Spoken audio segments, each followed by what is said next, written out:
Hello everyone, welcome to my channel competitive learning. আজকের এই ভিডিওতে আমি তোমাদের সাথে আলোচনা করব ফুড এসআই এক্সামের জন্য শেষ মুহূর্তের প্রস্তুতি তোমরা কিভাবে নেবে, অর্থাৎ আর যে মাত্র 10 দিন রয়েছে এই 10 দিনে তোমরা কিভাবে নিজেদেরকে প্রস্তুতি করবে এবং এক্সাম হলে তোমাদের এক্সাম স্ট্র্যাটেজি কীরকম হওয়া উচিত। এবং অনেকেই প্রশ্ন করেছিলে যে ফুড এসআইয়ের জন্য কারেন্ট অ্যাফেয়ার্সের কোন কোন টপিকগুলো দেখব, অর্থাৎ ইম্পর্টেন্ট কারেন্ট অ্যাফেয়ার্সগুলো কোনগুলো দেখব, সেই সমস্ত বিষয় নিয়ে আমি তোমাদের সাথে আলোচনা করব। তো প্রথমেই বলে রাখি, ফুড এসআইয়ের আর মাত্র 10 দিন রয়েছে, খুব বেশি সময় নেই। এর আগেও আমি তোমাদেরকে বলেছি যে এই শেষ মুহূর্তে এসে আর নতুন কিছু পড়ার প্রয়োজন নেই। এতদিন ধরে তোমরা যেগুলো পড়ে এসেছো সেগুলোই বারবার রিভিশন করো, সেটাই অনেকটা কাজে দেবে। এবং বলে রাখি, ফুড এসআই এক্সাম যদি দেখো সিলেবাস 50টা অ্যারিথমেটিক থাকে আর 50টা জেনারেল স্টাডিজ থাকে। সুতরাং এখানে টাইম ম্যানেজমেন্টটা কিন্তু একটা বড় ফ্যাক্টর। আগেও বলেছি যে 50টা অ্যারিথমেটিক করা 1.5 ঘন্টা সময়ের মধ্যে এবং 50টা জেনারেল স্টাডিজ করা অনেকটা চাপের বিষয়। সুতরাং ম্যাথ বা অ্যারিথমেটিকটা তোমরা ফুড এসআইয়ের সিলেবাস অনুসারে প্র্যাকটিস করো, সময়ের মধ্যে প্র্যাকটিস করো এবং প্র্যাকটিস করার চেষ্টা করো। ফুড এসআইয়ের 2019 সালের কোশ্চেন যদি দেখো, সেখানে দেখতে পাবে যে জেনারেল স্টাডিজ থেকে 50টা কোশ্চেন এসেছিলো। সেখান থেকে কিন্তু কারেন্ট অ্যাফেয়ার্স থেকে খুব একটা কোশ্চেন আসেনি, একটা কি দুটো কোশ্চেন এসেছিলো কারেন্ট অ্যাফেয়ার্স থেকে, বাকি পুরোটাই কিন্তু জিকে এবং স্ট্যাটিক জিকে এই সমস্ত কিছু থেকে এসেছিলো। সুতরাং 2019 সালে কারেন্ট অ্যাফেয়ার্স না আসলেও 2014 সালের ফুড এসআইয়ের কোশ্চেনে কিন্তু কারেন্ট অ্যাফেয়ার্সটা অনেকগুলো এসেছিলো এবং ফুড এসআইয়ের সিলেবাসেও কিন্তু কারেন্ট অ্যাফেয়ার্স অর্থাৎ কারেন্ট ইভেন্টস এটার উল্লেখ আছে, ন্যাশনাল এবং ইন্টারন্যাশনাল। সুতরাং তোমাদেরকে কারেন্ট অ্যাফেয়ার্সটা কিন্তু 2019-এ খুব বেশি আসেনি বলে এবছর যে আসবে না এরকম ভাবার কোনো বিষয় নেই। কারেন্ট অ্যাফেয়ার্সটাও কিন্তু তোমাদের খুব ভালো করে প্রিপেয়ার করতে হবে। এবং এবছরে যেহেতু ফুড এসআই তোমরা জানো যে 2 দিনে 3টে করে সেশন, অর্থাৎ মোট 6টা সেশনে পরীক্ষা হচ্ছে, অর্থাৎ টোটাল 6টা কোশ্চেনপত্র তৈরি হবে। কারেন্ট অ্যাফেয়ার্স আসার চান্সটা কিন্তু থেকেই যাচ্ছে। সুতরাং কারেন্ট অ্যাফেয়ার্সটা নেগলেক্ট করো না, কারেন্ট অ্যাফেয়ার্সটা অবশ্যই পড়ো।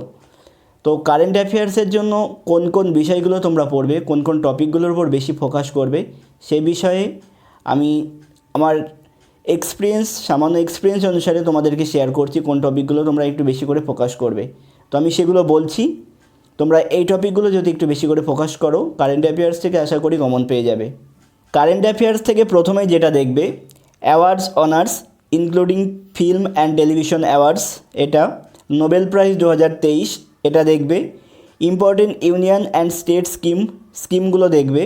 তারপরে দেখবে ফার্স্ট ইন ইন্ডিয়া, অর্থাৎ ইন্ডিয়াতে প্রথম কোনগুলো হলো প্রথমবারের জন্য, এগুলো দেখবে কারেন্ট অ্যাফেয়ার্স থেকে। সিএম অ্যান্ড গভর্নর্স, তারপরে দেখবে national and international reports and index, তারপরে দেখবে ইম্পর্টেন্ট অ্যাপয়েন্টমেন্ট, অর্থাৎ নতুন যারা নিয়োগ হলো, অর্থাৎ গুরুত্বপূর্ণ পদে কে কারা রয়েছে এটা দেখবে। তারপরে দেখবে ইম্পর্টেন্ট ডেজ অ্যান্ড থিমসটা কিন্তু খুব ইম্পর্টেন্ট।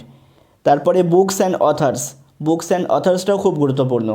2014 সালের ফুড এসআই এক্সামে বুকস অথার্স থেকে কিন্তু বেশ কয়েকটি কোশ্চেন এসেছিলো, সেটা স্ট্যাটিক জিকে এবং কারেন্ট অ্যাফেয়ার্সের বুকস অথার্স দুটোই দেখতে হবে তোমাদেরকে। তারপরে যেটা দেখবে, ইম্পর্টেন্ট মিলিটারি এক্সারসাইজগুলো একটু দেখে নেবে। আর বিভিন্ন যে সামিট, বিশেষ করে G20 সামিটটা ভালো করে দেখবে, কারণ 2023 সালে G20 সামিট ভারতবর্ষে অনুষ্ঠিত হয়েছে, এখান থেকে কিন্তু কোশ্চেন আসতেই পারে।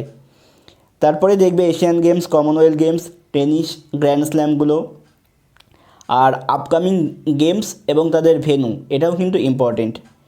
আর একটা কারেন্ট যে ইভেন্টস, অর্থাৎ যে কারেন্ট অ্যাফেয়ার্সের যে সমস্ত কারেন্ট ইভেন্টগুলো হলো, সেটা ন্যাশনাল বা ইন্টারন্যাশনাল, এগুলো দেখবে। যেমন ওমেন্স রিজার্ভেশন বিল ভারতের ক্ষেত্রে, লাক্ষাদ্বীপ এটা একটা বার্নিং ইস্যু, এটা দেখতে পারো।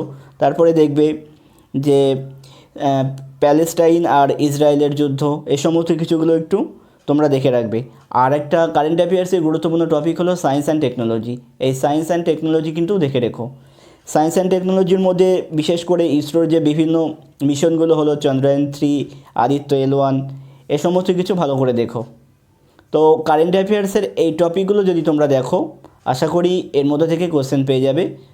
আর কারেন্ট অ্যাফেয়ার্সটা একদম নেগলেক্ট করো না, 2019-এ কোশ্চেন আসেনি বলে যে এবছর আসবে না এমনটা ভাবার কোনো কারণ নেই। কারেন্ট অ্যাফেয়ার্সটা ভালো করে প্রিপেয়ার করে যেও, সিলেবাসেও কিন্তু রয়েছে কারেন্ট অ্যাফেয়ার্সটা। 2019 সালের ফুড এসআই এক্সামের কোশ্চেন পেপার যদি দেখো, সেখানে দেখতে পাবে জেনারেল স্টাডিজের 50টা কোশ্চেনের মধ্যে ইতিহাস থেকে এসেছিল 6টি, ভৌতবিজ্ঞান থেকে এসেছিল 5টি, তারপরে সংবিধান থেকে 7টা কোশ্চেন এসেছিল, সাধারণ জ্ঞান বা স্ট্যাটিক জিকে যেটাকে বলি 17টি, আর ভূগোল থেকে 8টি কোশ্চেন এসেছিল। তারপরে জীবনবিজ্ঞান থেকে 3টি, অর্থনীতি থেকে 3টি, কম্পিউটার থেকে 1টি। এবার বলি যে এই সাবজেক্টগুলোর মধ্যে তোমরা কোন বিষয়টা বেশি করে ফোকাস করবে। ইতিহাস, ভূগোল আর সংবিধান থেকে বেশি প্রশ্ন এসেছে, সুতরাং এগুলো তো ভালো করে পড়বেই। আর ভূগোলের মধ্যে বলি, ভারতের ভূগোল এবং পশ্চিমবঙ্গের ভূগোলের সাথে সাথে তোমরা যে প্রাকৃতিক ভূগোল রয়েছে, প্রাকৃতিক ভূগোলটা ভালো করে দেখবে, এখান থেকে কিন্তু প্রশ্ন এসেছে। তো জেনারেল স্টাডিজের এই গেল 50টা কোশ্চেন। আর জেনারেল স্টাডিজের স্ট্যাটিক জিকে বা ট্র্যাডিশনাল জিকে যেটাকে বলি, এইটা কিন্তু তোমাদের ভালো করে দেখতে হবে। বিশেষ করে বুকস অথর্সগুলো, তারপরে বিভিন্ন যে আত্মজীবনীগুলি রয়েছে সেখান থেকে প্রশ্ন এসেছে। স্পোর্টস রিলেটেড যে স্ট্যাটিক জিকে রয়েছে সেটা ভালো করে তোমরা দেখো, তাহলে স্ট্যাটিক জিকে নিয়ে আর কোনো প্রবলেম হওয়ার কথা নয়। তো এরপরে আসি এক্সাম হলে তোমাদের স্ট্র্যাটেজি কেন।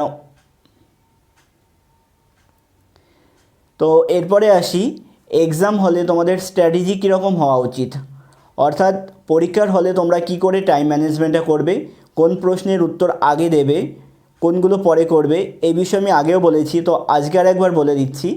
দেখো, যেহেতু আমিও ফুড এসআই এক্সাম 2019 সালে অ্যাপিয়ার হয়েছিলাম, তো সেই এক্সপিরিয়েন্সের বেসিসেই বলছি। 90 মিনিট সময়, 100টা কোশ্চেন থাকে, 50টা অ্যারিথমেটিক, সুতরাং টাইম ম্যানেজমেন্ট একটা বড় ফ্যাক্টর। তো আমি বলবো যে প্রথম 1 ঘন্টা তোমরা অ্যারিথমেটিকের সময় দাও, অর্থাৎ প্রথম 1 ঘন্টার মধ্যে 50টা অ্যারিথমেটিক করার চেষ্টা করো। তারপরে বাকি 30 মিনিট তোমরা জেনারেল স্টাডিজে দাও। জেনারেল স্টাডিজের ক্ষেত্রে 30 মিনিটের বেশি সময় লাগা উচিত নয়, কেননা জেনারেল স্টাডিজের প্রশ্ন যদি জানো তাহলে সেক্ষেত্রে শুধু সার্কেল করতে হবে ওএমআর সিটে, সেটা বেশি সময় লাগার কথা নয়। সুতরাং এইভাবে যদি তোমরা টাইম ম্যানেজমেন্ট করতে পারো, আশা করি নির্ধারিত সময়ের মধ্যে তোমরা শেষ করতে পারবে। 1 ঘন্টার বেশি সময় তোমরা কখনোই দেবে না অ্যারিথমেটিকে, তাহলে কিন্তু আর বাকিগুলো কোশ্চেন আনসার করতে পারবে না। তো এই স্ট্র্যাটেজি যদি তোমরা ফলো করো, আশা করি সময়ের মধ্যে তোমরা কোশ্চেন পুরোটা সলভ করতে পারবে। আরেকবার আমি বলে রাখি যে যারা নতুন ফার্স্ট টাইম পরীক্ষা দিচ্ছ, তারা এখন থেকেই বাড়িতে ফাঁকা ওএমআর সিট ফিল আপ করা প্র্যাকটিস করো, কেননা পরীক্ষার হলে অনেকেই নার্ভাস হয়ে পড়ে এবং ওএমআর সিট ফিল আপ করতে গিয়ে ভুল করে ফেলো, ফলে পরীক্ষাটাই কিন্তু বাতিল হয়ে যাবে সেক্ষেত্রে। সুতরাং বলবো ওএমআর সিটটা বাড়িতে ফিল আপ করার প্র্যাকটিস করো। আর এই মুহূর্তে আর বেশি সময় নেই, মাত্র 10 দিন হাতে রয়েছে। এতদিন ধরে তোমরা যা পড়েছো সেইগুলোই বারে বারে রিভিশন দাও, নতুন কিছু পড়ার আর দরকার নেই। আমি যেগুলো বললাম কারেন্ট অ্যাফেয়ার্স, এই টপিকগুলো দেখো এবং যে স্ট্র্যাটেজিটা বললাম এক্সাম হলেই সেই স্ট্র্যাটেজিটা ফলো করো, দেখবে অনেকটাই হেল্পফুল হবে তোমাদের জন্য। তো প্রত্যেকের জন্য বেস্ট অফ লাক, প্রত্যেকের পরীক্ষা খুব ভালো হোক। তো আজকের ভিডিওটা এই পর্যন্তই। নেক্সট ভিডিওতে একটি গুরুত্বপূর্ণ টপিক নিয়ে তোমাদের সাথে আমি আলোচনা করব। Thank you.